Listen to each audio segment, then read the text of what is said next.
Amados, amados en el Señor, ya llegamos a la cuarta misa de aguinaldo y es como la mitad donde a partir de hoy la cosa va pegando más de lo debido. Entonces uno tiene que ir haciendo ya cada vez más esfuerzos, pero al Adviento en su segunda parte no le puede pasar como aquel dicho popular: tanto nadar va a morir en la orilla. Así que en la orilla no vamos a morir, vamos a permanecer firmes y perseverantes, saliendo antes que la aurora para decirle al Señor: te esperamos, ven que estamos listos. La necesidad de prepararse y disponerse para la venida del Señor de cualquier modo está reflejada en el Evangelio de hoy, donde se narra el acontecimiento milagroso de la concepción de San Juan Bautista.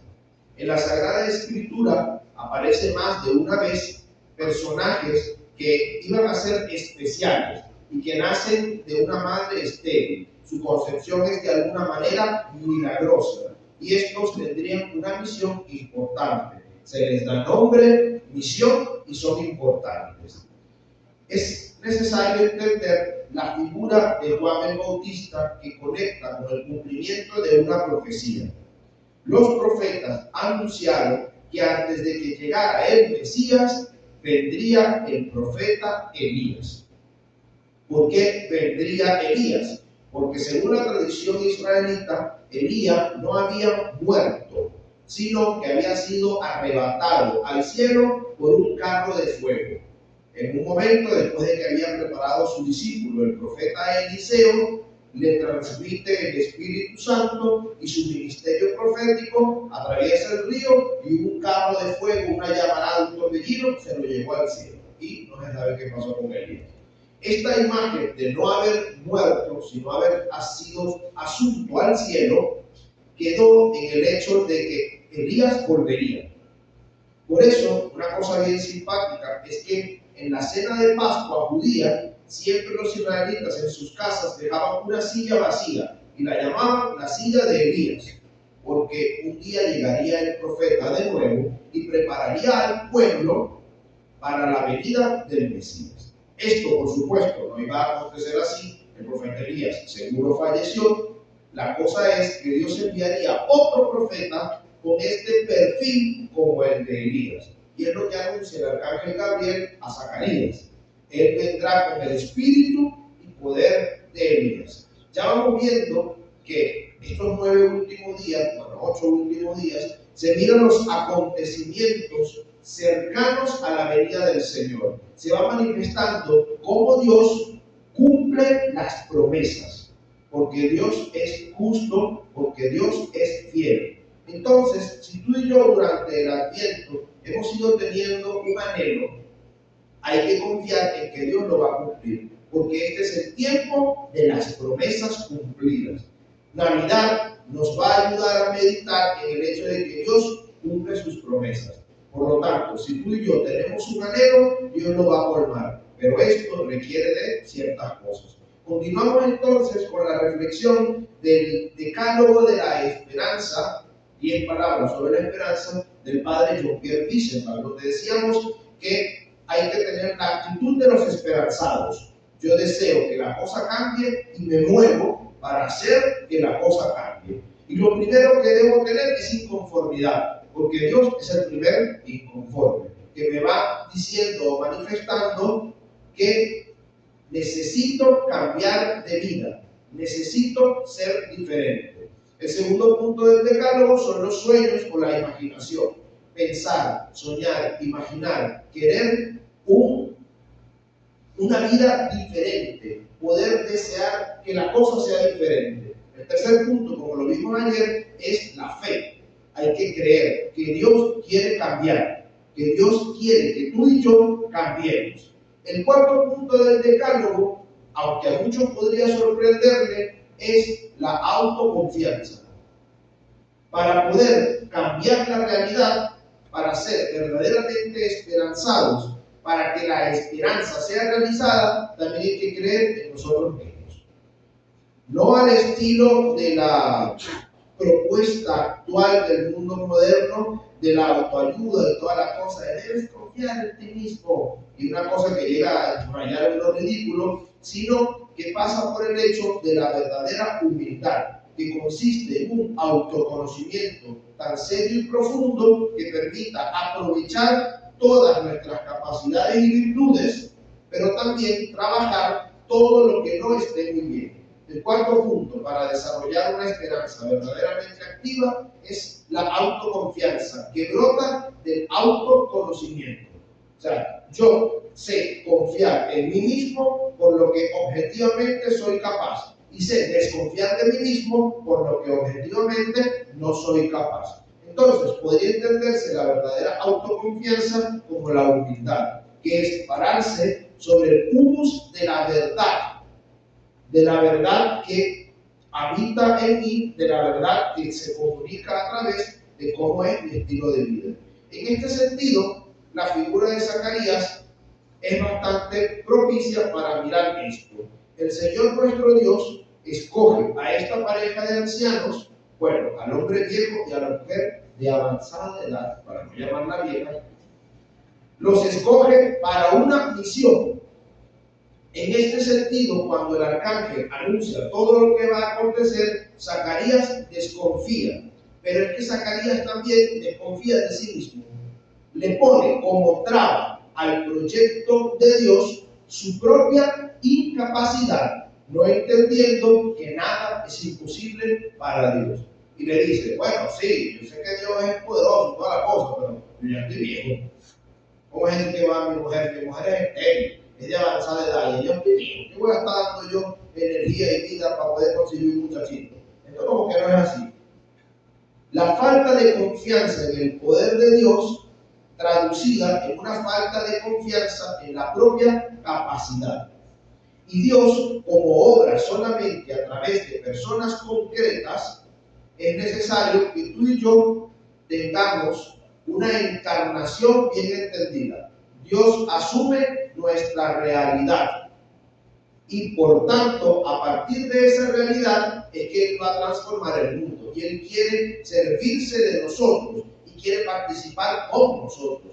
Por eso la profecía anunciaba, la de ayer, que el Mesías tendría el nombre de Emmanuel, que quiere decir Dios. ¿Qué quiere decir Emmanuel? Dios. Por lo tanto, Dios no obra sin nosotros. Pero a veces tú y yo queremos un Dios sin nosotros. Queremos que Él venga a resolver las cosas. Queremos que Él haga y deshaga mientras nosotros cómodamente disfrutamos de los resultados. Y así no obra Dios. Cada vez que tú le pides algo a Dios, es necesario que tú te muevas a realizar esta cosa. Pero para eso necesitas autoconocerte, tener un profundo conocimiento de ti para lograr ser de manera más óptima instrumento de Dios. Entonces aquí no se trata de ser perfectos, sino de entender que el ser humano es perfectible. Es decir, que tú y yo no estaremos nunca listos y acabados, sino que siempre tendremos que estar en un proceso de autodescubrimiento para crecer y conectar con la voluntad de Dios para la vida entre nosotros y para nosotros. Por eso es necesario que nuestra autoconfianza parta de un autoconocimiento. Y para ello es necesario tener comunidad.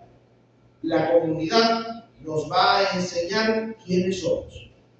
Porque lo que yo no soy capaz de ver de mí mismo, el otro puede mirarlo. Y lo que el otro no es capaz de ver de sí mismo, yo se lo puedo anunciar. Por eso siempre hace falta que se presenten ángeles en el camino que nos anuncien la palabra de Dios. En este sentido de la autoconfianza, a propósito de la primera lectura, recuerdo una historia que a mí me conmovió mucho, bueno, no conmovió, me causó gracia y en este sentido me conmovió, sobre el autoconocimiento y la humildad, que parte del verdadero conocimiento de uno mismo. La autoconfianza no es soberbia, la autoconfianza no es vanidad. El personaje que se anunció en la primera lectura fue el nacimiento del famoso Sansón, el sujeto que tenía una fuerza sobrehumana y que por Dalila, enamorarse de Dalila, le cortan el cabello y pierde su fuerza. Este personaje hay una escena donde, batallando contra los filisteos, toma de un burro muerto, le arranca la quijada, y con la quijada del burro, utilizada como arma, mata 1000 filisteos. Es una historia famosa de las hazañas y proezas de este héroe de guerra Israel. Es una cosa así que impacta. Sí, con una quijada de burro, Sansón mató 1000 filisteos. En los años 1700 y pico, en Francia vivía un sacerdote que después sería muy famoso, llamado Juan María de Agné, o el Santo Cura de Ars. El Santo Cura de Ars tenía mucha dificultad con la lengua latina, con el estudio del latín. Recuerden ustedes que antes, bueno, o enteren si no sabían, que antes en los seminarios las clases se daban en latín. O sea, aunque tú fueses de la lengua que fuese, como por ejemplo ahí en Francia, las clases todas en el seminario eran en latín. Claro, los niños que tenían acceso a una educación veían latín desde muy pequeños, como antes aquí en el bachillerato de humanidades se enseñaba latín. Sin embargo, Juan María era un campesino que entró al seminario a los 14 años. De broma sabría leer y escribir en un francés muy rudimentario, razón por la cual no es que era completamente bruto, pero le costaba mucho la lengua latina, que es realmente una lengua bastante compleja. En este sentido, se consideraba que Juan María era bruto. Cuando él termina su formación en el seminario, que de hecho le costó muchísimo, su obispo le dijo que no lo ordenaría sacerdote, porque era un burro. Su obispo le dijo: no te voy a ordenar porque es que te costó mucho todo tu cuestión en el estudio y eres más bruto que un burro. Y San Juan María, con esa astucia de los santos y con un reconocimiento humilde de sus dificultades, le dijo: señor, si Sansón con una quijada de burro mató a 1000 filisteos, ¿qué no hará con un burro completo? Por aquí va pasando la autoconfianza, que nuestras dificultades y cosas que se presentan como obstáculos, Dios las puede convertir en un instrumento para acabar con muchos enemigos. Entonces hay que saber descubrir cuál es ese burro que tenemos nosotros en la vida, que se lo podemos entregar a Dios para que no solo con su quijada, sino con toda la cosa, Dios pueda obrar. Por eso es entonces que necesitamos escuchar la palabra que se nos anuncia. Dios nos pone de frente una misión y nos dice: te estoy llamando para esto y necesito esto, esto y esto. Y en medio de eso, entonces uno desconfía y dice: ¿cómo esto va a ser posible si yo tal cosa? ¿Cómo esto va a ser posible si yo tal cosa? Y es que en los días de julio, cuando escuchábamos el discurso del pan de vida, insistíamos con una idea profunda en torno a la situación sociopolítica del país, que es que Dios obra a través de personas concretas y el país no va a cambiar por el rey que pongan, sino por lo que tú hagas. Cuando tú y yo, cristianos, entendamos y asumamos que la transformación del país está en nuestras manos, el país va a ser diferente. El país va a cambiar en la medida en que tú y yo asumamos nuestra responsabilidad. Por eso les decía que no debemos andar en la actitud de los atenidos. Si es verdad, esto se lo llevó quien lo trajo, es que hace algo, pero que vaya otro. No es que vaya otro. Los cristianos, en cualquier situación política, de guerra o de dificultad, hemos sido los primeros en salir a fundar hospitales, en salir a atender a los pobres, en salir a atender la educación como un medio de transformación de la sociedad. Celebrar las misas de aguinaldo, pedirle al Señor que venga, tener anhelos profundos en el corazón. No se puede quedar en la nadería superficial del chocolate y la música que es sabrosa. Celebrar el Adviento y el celebrado tiene que generar en mí un profundo movimiento a ser diferente. un profundo movimiento a construir diferente, un profundo movimiento a disponer para el Señor un pueblo bien dispuesto. ¿Cuántos de nosotros no queremos que el Señor reine en nuestro hogar? Que el Mesías venga a salvar a mi familia. ¿Cuántos de nosotros no venimos solos a la Eucaristía y quisiéramos que nuestra familia estuviera con nosotros? ¿Cuántos de nosotros no quisiéramos que nuestro jefe fuera diferente, que el marido fuera diferente, que los hijos fueran diferentes? ¿Cuántos de nosotros no quisiéramos que la situación fuese diferente? Pero ya lo anunciaba el arcángel. Antes de que llegue el Mesías, tiene que llegar Elías. Y tú y yo tenemos que hacer de Elías y preparar para el Señor un pueblo bien dispuesto. Y lo primero que va a hacer Elías es cambiar el corazón de los padres a los hijos y de los hijos a los padres. Cambiar el corazón de los hijos hacia los padres y cambiar el corazón de los padres hacia los hijos. Lo primero que quiere sanar el Señor para que el Mesías llegue es la brecha generacional. Esa dificultad que existe a veces entre los adultos y los jóvenes, donde los adultos dicen de más sobre los jóvenes y los jóvenes dicen que nadie nos entiende y todo esto, y andamos peleando en graderías. Eso es lo primero que el Señor quiere reparar en una familia, en una comunidad parroquial y en cualquier sitio. Nuestra comunidad parroquial podrá ser diferente en la medida en que los adultos conviertan su corazón a los jóvenes y en la medida en que los jóvenes conviertan su corazón a los adultos, porque necesitamos vivir en comunión. Y las peleas que fragmentan en el fondo no tienen sustancia y son obra del diablo. Por eso, en vez de quejarme de la juventud, podría acercarme a ella para ver qué necesita. Porque ahorita no es el tiempo en el que tú te criaste. Ahorita es el tiempo de las carencias, las dificultades y la hiperglobalización sexualizada. La cantidad de padecimientos que un joven tiene hoy día, difícilmente tú podrías entenderlos, porque es muy diferente a como tú fuiste criado y a lo que tú experimentaste. Sin embargo, eso no te da derecho a hacer un juicio peyorativo sobre la juventud. Antes de quejarte de un joven de la parroquia, acércate y pregúntale qué te pasa. ¿Qué te pasa? Yo almaceno en mi memoria una historia profunda que siempre me impactó de un chico. Un compañero cumplió años, fuimos algunos del grupo del salón, de los que nos la pasábamos juntos, al cumpleaños de este muchacho, y su papá, que era un abogado, también le gustaba abogar bastante. Y entonces el señor ya estaba aprendido. Y en una de esas, uno de nuestros compañeros, que tenía una grave ausencia paterna y tenía mucha dificultad con esto, le dice al papá del cumpleañero: señor, me presta uno de sus cuartos para tener sexo.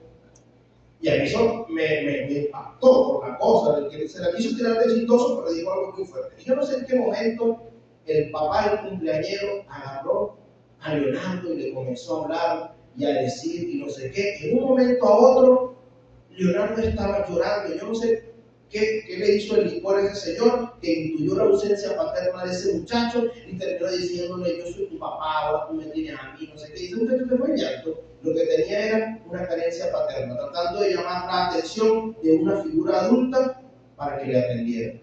A veces tú y yo juzgamos demasiado al otro sin entender lo que le está pasando. Y hay demasiada queja de los adultos para con los jóvenes, pero es que los adultos no abren el corazón a la juventud. Y por supuesto, los jóvenes, no mirándose entendidos por los más adultos, les cuesta abrirse mucho más a los adultos. En este sentido, lo primero que el Señor quiere hacer antes de llegar es mandar Elías, Juan Bautistas, que puedan convertir el corazón de unos a otros en un anuncio profundo, anuncio que duele y que requiere de autoconocimiento, que requiere de autoconciencia.